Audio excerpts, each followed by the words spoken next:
सुनो, इस कहानी में वो है जो शब्दों में नहीं, एहसास में छुपा है। ये वो किस्सा है जो कानों से नहीं, दिल से सुना जाता है। ये जादू की कहानी नहीं, ये इंसान के अंदर छुपे सच की कहानी है।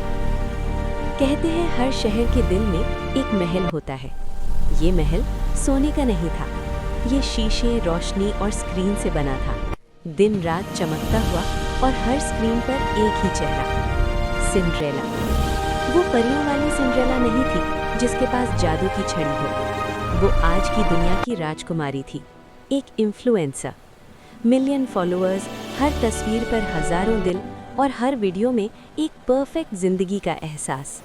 लोग कहते थे, काश हमारी जिंदगी भी ऐसी होती। लेकिन कोई ये नहीं जानता था कि जब लाइट्स बंद हो जाती और फोन खामोश हो जाता, तो उस कमरे में सिर्फ एक लड़की रह जाती और उसकी थकान। रात को जब वो आईने के सामने खड़ी होती, अपना मेकअप उतारती, तो आईना मुस्कुराता नहीं था। वो सवाल करता था, जो तुम दिखाती हो, क्या वही तुम हो? सिंड्रेला जवाब नहीं दे पाती थी, क्योंकि सच बोलने से पहले खुद को सुनना पड़ता है। उसी शहर के एक शांत कोने में एक और कहानी जिंदा थी। लोग उसे भेड़िया कहते थे। ये नाम उसने नहीं चुना था, ये समाज ने उसे दिया था। कहते थे वो खतरनाक है, कहते थे वो बुला है, कहते थे वो विलेन है। लेकिन कोई ये नहीं पूछता था कि हर कहानी में एक विलेन क्यों जरूरी होता है। वो अकेला रहता था, खामोश, लोगों से दूर, क्योंकि जब दुनिया तुम्हें एक ही नाम से बुलाती है तो धीरे धीरे तुम खुद को भी वही समझने लगते हो। एक रात जब शहर सो रहा था, सिंड्रेला ने एक स्टोरी डाली। कभी कभी सब कुछ होने के बाद भी इंसान खाली रह जाता है। ये लाइन वायरल हो गई। लोगों ने दिल बनाए, कमेंट्स लिखे, लेकिन एक इंसान ने इसे महसूस किया, भेड़िया। उसने स्क्रीन को देर तक देखा, फिर धीरे से कहा, ये मुस्कान भी एक नकाब है। कुछ दिनों बाद एक बड़े इवेंट में उन दोनों का सामना हुआ। सिंड्रेला ने उसे पहचान लिया।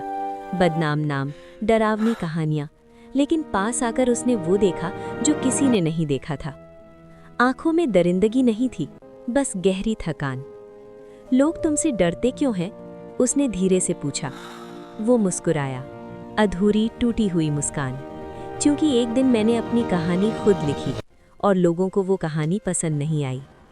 खामोशी छा गई, ऐसी खामोशी जो शोर से ज्यादा बोलती है।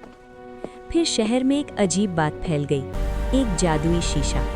कहते थे वो शीशा इंसान को उसका असली चेहरा दिखाता है, वो जो वो बन सकता था अगर वो डर के बिना जीता।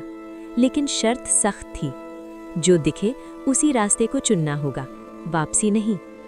सिंड्रेला ने शीशा देखा, उसमें कोई राजकुमारी नहीं थी, न लाइट्स न तालियां, बस एक आम लड़की, सुकून में लिपटी हुई, खामोश लेकिन संतुष्ट। उसकी आंखों से आंसू बहने लगे। क्या ये मैं हूँ? उसने कांपती आवाज में पूछा। भेड़िए ने शीशा देखा, उसमें वो एक इंसान था, गलतियों के साथ लेकिन नीयत साफ, लोगों के बीच, अकेला नहीं।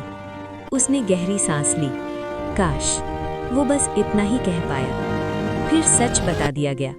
सिंड्रेला से कहा गया, अगर तुमने ये रास्ता चुना तो तुम्हारी शोहरत खत्म हो जाएगी, लोग तुम्हें भूल जाएंगे।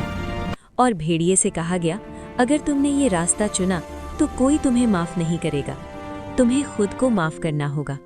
ये सबसे मुश्किल सजा थी। सिंड्रेला खामोश रही, भेड़िया नजरें झुकाए खड़ा रहा। काफी देर बाद सिंड्रेला ने धीरे से कहा, अब मैं लोगों के लिए नहीं, खुद के लिए जीना चाहती हूँ। भेड़िए ने सिर उठाया, और मैं विलन बनकर थक चुका हूँ। उन्होंने शीशा तोड़ दिया। शहर चीख उठा, कहानियां बिखर गईं। लोग बोले, ये अंत नहीं होना चाहिए था। लेकिन किसी ने ये नहीं देखा कि दो इंसान आजाद हो चुके थे। महीने बीत गए, सिंड्रेला अब स्क्रीन पर नहीं थी, वो कहानियां लिखती थी, सच्ची, खामोश। और भेड़िया, वो बच्चों को कहानियां सुनाता था, ऐसी कहानियां जिनमें विलन भी बदल सकते हैं। ये कोई परियों जैसा अंत नहीं था, ये हकीकत जैसा अंत था। क्योंकि जिंदगी में जादू कम और हिम्मत ज्यादा चाहिए होती है। और कभी कभी सबसे बड़ी बहादुरी अपनी पुरानी कहानी खुद खत्म करना होती है। सुनो, अगर आज तुम्हें भी ऐसा कोई शीशा मिल जाए तो क्या तुम सच देखने की हिम्मत करोगे?